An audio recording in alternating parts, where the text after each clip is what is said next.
Wind Cave National Park already protects one of the longest, oldest, and most complex cave systems on the entire planet. Over 160 miles of mapped passages, more boxwork formations than every other cave on Earth combined. And in 2004, a Park Service technician crawling through rattlesnakes and poison ivy found another one, barely 150 feet long and only 2 feet high, sitting 1/3 of a mile away. The National Park Service kept this cave completely secret for over a decade. They refused to even announce its existence, specifically to protect what was sitting inside it. When scientists finally broke through the choked sediment blocking that tiny passage, what they pulled out of the mud was a fossil record holding species nobody had ever documented in the Black Hills before, and a timeline stretching back roughly 40,000 years into an Ice Age world this region was never supposed to have preserved at all. The man who found it was not looking for a cave at all. Marc Ohms worked as the physical science technician at Wind Cave National Park, a job that put him on the ground across the park's surface regularly, monitoring geological features and maintaining the scientific infrastructure the park depended on. In 2004, while working in an area within park boundaries, he came across a small opening in the ground that he had not encountered before. His first attempt to investigate it was short, and for reasons that had nothing to do with science. Rattlesnakes guarded the entrance directly, poison ivy grew thick around it, and the passage itself, once he managed to get close enough to actually look inside, was barely large enough for a grown man to squeeze into at all. There was nothing about this opening that invited further attention. It looked at first glance like one more unremarkable crack in the karst limestone that riddles the entire Black Hills region, the kind of minor geological feature a person could walk past 100 times without ever bothering to look twice. Ohms was initially discouraged from pursuing it any further, and for 2 full years after that first encounter, the opening sat exactly where he had found it, unexplored, unmarked, known only to him and a handful of colleagues inside the Park Service. Then, in 2006, someone placed a data logger inside the entrance, and that single quiet instrument changed the entire picture overnight. The data logger measured airflow, and what it recorded coming out of that tiny choked opening was something genuinely unexpected. Strong, consistent air movement following a pattern that closely mimicked the breathing behavior of Wind Cave itself, sitting only 1/3 of a mile away. Think about what that specific detail actually means, because it is the single most important clue anyone had about this site before a single fossil was ever pulled out of the ground. Wind Cave breathes. Its enormous volume of underground passages, over 160 miles mapped and still growing, responds directly to changes in atmospheric pressure at the surface. When the weather shifts, air pushes in or pulls out through any opening connected to the system, creating a measurable, rhythmic airflow that scientists have been monitoring and studying for well over a century. A tiny, rattlesnake-guarded crack in the ground, barely large enough to crawl into, breathing the exact same way as one of the longest caves on the entire planet, suggested something the opening's modest size alone would never have hinted at. Something considerably larger might be sitting behind that choked, sediment-filled passageway, connected to the same vast underground network Wind Cave had been revealing for over 100 years. That data logger reading forced a genuine decision inside the National Park Service. This was not simply an interesting geological curiosity anymore. This was a potential discovery significant enough to warrant real protection before anyone, trained scientist or amateur explorer, ever set foot inside it. The decision they reached was unusual, deliberate, and would hold firm for the better part of a full decade. Keep this cave completely secret. Do not announce it publicly. Do not mark it on any map available to visitors. And do not allow anyone inside until researchers could properly assess exactly what this tiny hidden passage was actually holding. For over 10 years, the National Park Service did not publicly acknowledge that Persistence Cave existed at all. No press release, no announcement to the scientific community at large, no marker on any trail map, no mention in any visitor guide, no indication whatsoever that anything of significance had been found within park boundaries. That kind of extended, deliberate secrecy is genuinely unusual for a federal land management agency. Most discoveries on public land are announced relatively quickly, partly because federal agencies operate under real transparency obligations, and partly because publicizing significant finds is one of the primary ways national parks justify their own continued existence and funding. Keeping a discovery quiet for a full decade on purpose runs directly against almost every institutional incentive a public agency normally operates under. Think about what that decision actually tells you before any fossil is ever named or any date is ever published. The people responsible for managing this park, people who understood caves and karst geology as well as anyone working in the federal system, looked at what that data logger had recorded and concluded that the risk of premature exposure to untrained visitors outweighed every single one of those normal institutional pressures to go public. That is not a decision anyone makes lightly, and it is not a decision that gets sustained for 10 full years unless the people making it genuinely believe what they are protecting is worth the professional cost of staying quiet. During those years of silence, the cave sat exactly as Ohms had first found it. Gated off, closed to all access, its entrance barely visible in the surrounding landscape, guarded by the same rattlesnakes and poison ivy that had discouraged Ohms himself during that very first encounter. Then, in 2013, researchers finally conducted a preliminary test excavation, carefully removing a small amount of the sediment that had been slowly washing into the cave entrance and filling its passageway over an enormous stretch of time. What they found confirmed immediately that the decade of secrecy had been justified.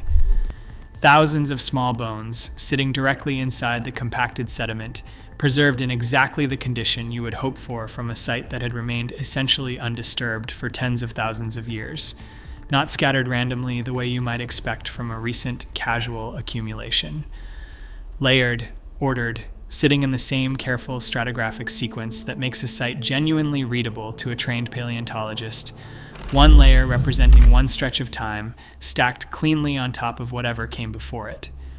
The sediment itself had effectively done the preservation work on its own, without any human intervention at all. Material washing gradually into the cave entrance over thousands of years had slowly buried and sealed each successive layer of bone beneath the next, compacting it gently enough to preserve even the most fragile specimens, while simultaneously blocking the passageway so completely that nothing larger than air could pass through the 4-inch gap that remained at the deepest accessible point. In 2015, the silence finally broke. The National Park Service announced Persistence Cave publicly for the first time, and a full excavation team led by Dr. Jim Mead of East Tennessee State University and the Mammoth Site of Hot Springs arrived to begin the careful, methodical work of pulling that compacted sediment apart, handful by careful handful, and cataloging exactly what had been sitting quietly inside it for the previous 40,000 years. From just the initial sample of sediment alone, removed carefully from the cave's entrance during that first formal excavation season, researchers identified fossils representing at least 22 separate species of animals. 22 species pulled from a single passage barely 150 feet long and only 2 feet high. Take those species one at a time because each one tells its own specific piece of the story, and rushing through them as a list would lose exactly the details that make this site genuinely significant.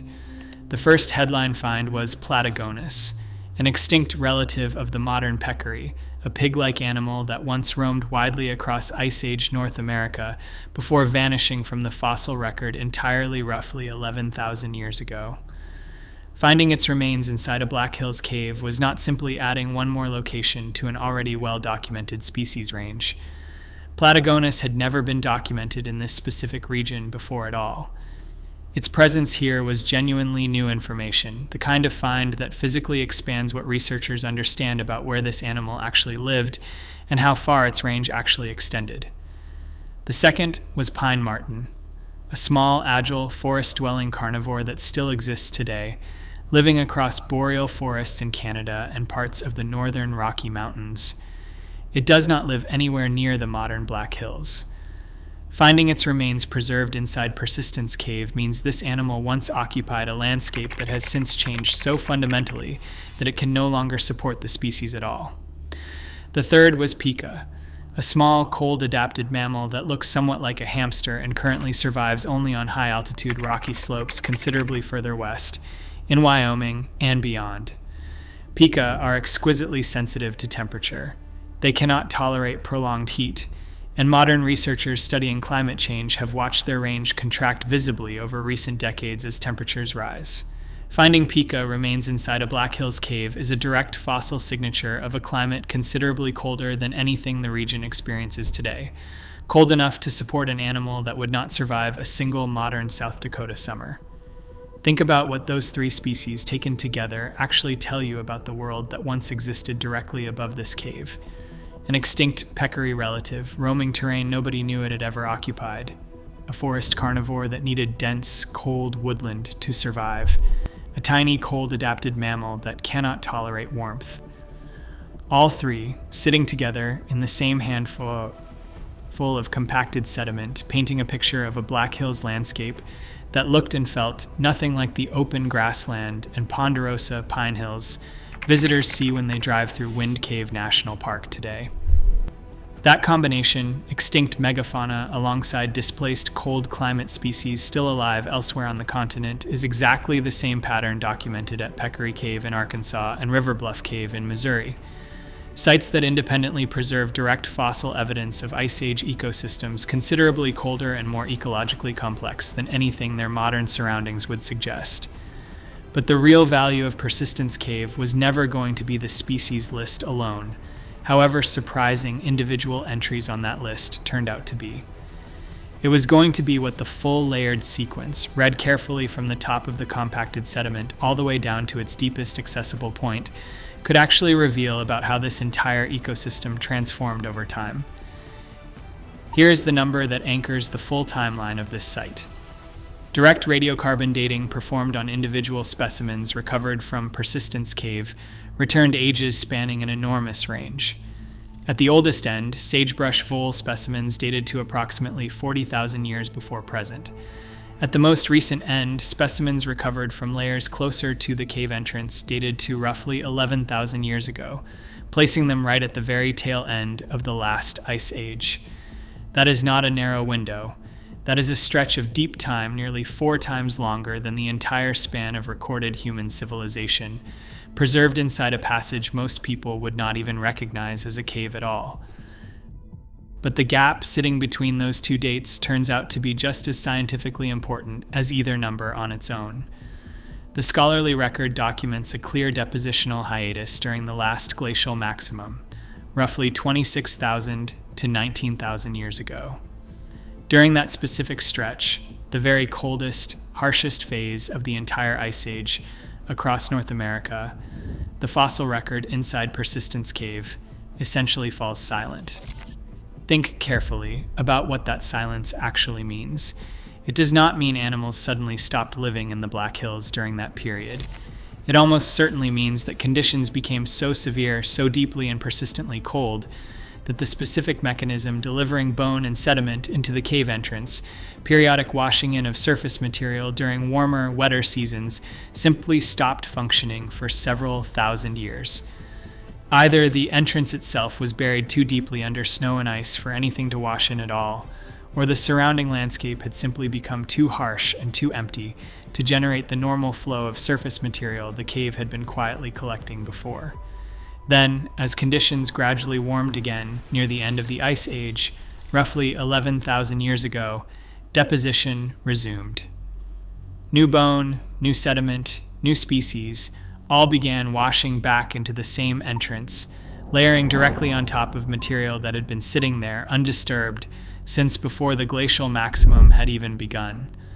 This cave was not recording one continuous, unbroken timeline the way some sealed sites do. It was recording 2 separate windows of time, separated by a genuine gap corresponding to the single most extreme climate event the Black Hills experienced across the entire last 50,000 years. And the fact that the fossil record goes quiet during precisely that window, then resumes afterward with a noticeably different set of species, is itself a piece of real, readable climate data, sitting right there in the stratigraphy for anyone patient enough to interpret it correctly.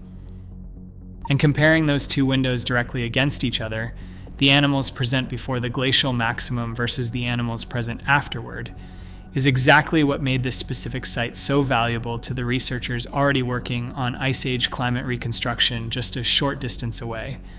Because another site, sitting in the same broader stretch of the Black Hills, happened to preserve a fossil record dating to the exact window Persistence Cave's own record goes silent during. And the team leading the excavation at Persistence Cave was already deeply familiar with that neighboring site, for a very specific and very direct professional reason. The Mammoth Site at Hot Springs sits just a short distance from Wind Cave National Park, in the same broader stretch of the Black Hills. Its fossil record dates to roughly 26,000 years ago, preserving the remains of over 60 mammoths alongside more than 85 other Ice Age species, all trapped inside a prehistoric sinkhole that functioned as a natural death trap for the large animals drawn to its warm, spring-fed water. That specific date, 26,000 years ago, lands directly inside the exact window when Persistence Cave's own fossil record falls completely silent. The Last Glacial Maximum, the coldest, harshest stretch of the entire Ice Age. The period when conditions in the Black Hills became so extreme that sediment and bone simply stopped washing into Persistence Cave's entrance altogether. Think about what those two sites, sitting in the same region, actually offer when you lay their timelines side by side. The Mammoth Site preserves a detailed snapshot of Black Hills life during the glacial maximum itself. Persistence Cave preserves detailed snapshots from the periods directly before and after that same maximum, roughly 40,000 years ago on one side, and roughly 11,000 years ago on the other. Neither site, taken entirely alone, could tell the full story of how Ice Age climate in this specific region actually changed across tens of thousands of years. Together, covering different, non-overlapping windows of the same regional timeline, they come considerably closer. The connection between the two sites was not simply geographic, it was personal and institutional. Dr. Jim Mead, the principal investigator leading the excavation at Persistence Cave, also served as site director of the Mammoth Site itself. The same researcher, running both projects simultaneously, cross-referencing findings between the two sites in real time as new material was recovered from each one. Mead framed the broader goal of that combined effort in his own words, plainly. In reconstructing the past environments of the Black Hills, it is nice to have a number of different points. What we are trying to do, centered through the Mammoth Site, is to understand essentially the Ice Age environmental change through time. That single statement captures exactly why Persistence Cave mattered so much, even though it was tiny, even though it was choked with sediment, even though its entrance was barely large enough for a grown adult to squeeze through on their stomach. It was not competing with the Mammoth Site for significance, it was completing it, filling in the specific stretches of Black Hills' deep history that the Mammoth Site's own narrow 26,000-year window had never been able to reach. One site shows you what was living here during the very worst of the Ice Age. The other shows you what was living here 40,000 years ago, before that worst phase ever arrived, and again at 11,000 years ago, as conditions finally warmed enough for life to start returning to the patterns the region holds today. Together, two sites in the same corner of South Dakota are quietly turning one of the least understood stretches of Black Hills' deep history into something genuinely readable, one careful sediment sample at a time. And the cave that made that possible, barely 150 feet long and only 2 feet high, may not be finished revealing what it actually is.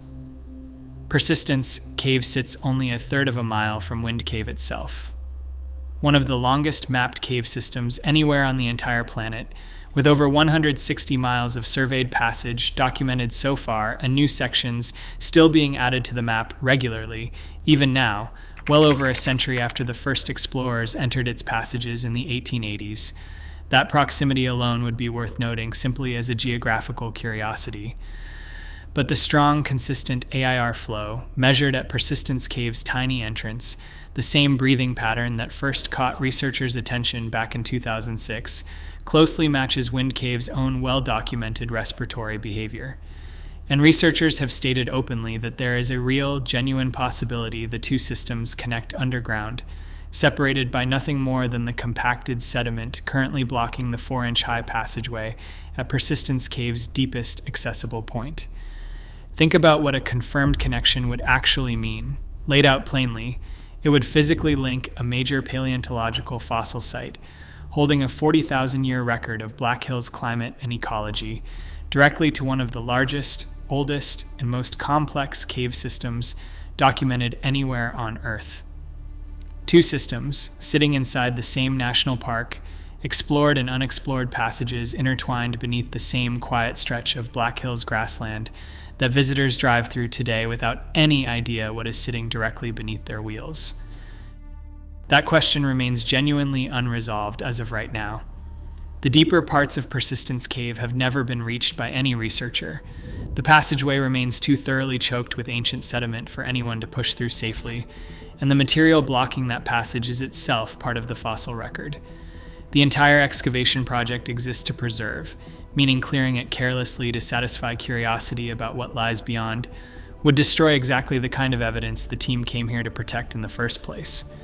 That tension, between the genuine desire to find out what sits behind that blocked passage and the equally genuine responsibility to protect the irreplaceable material currently filling it, is exactly the same restraint thesis that defines the River Bluff Cave story in Missouri.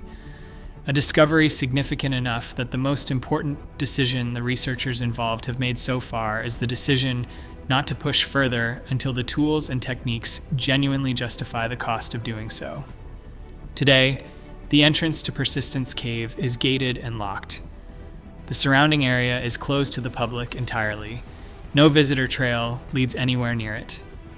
The Park Service monitors the site continuously, and access is restricted exclusively to authorized researchers operating under strict, carefully defined protocols. Most of this cave is still waiting. The sediment filling its deepest passages has been sitting there undisturbed for tens of thousands of years, holding whatever it holds in exactly the same position it settled into long before any human being ever set foot on this continent. Whether that sediment eventually reveals a physical connection to Wind Cave itself, or simply continues yielding fossils from a 40,000-year record nobody expected to find. Inside a passage this small, the answer is sitting right there in the compacted mud, exactly where it has always been, waiting patiently for someone willing to earn it, one careful handful at a time. Persistence. Cave earned its name before anyone knew what was inside it. Marc Ohms named it for the years of patient effort it took just to confirm the opening was worth investigating at all.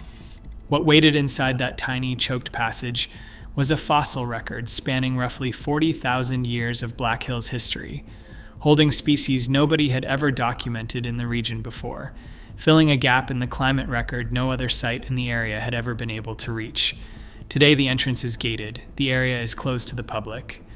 The deeper passages remain untouched, blocked by the same ancient sediment that preserved everything inside them in the first place.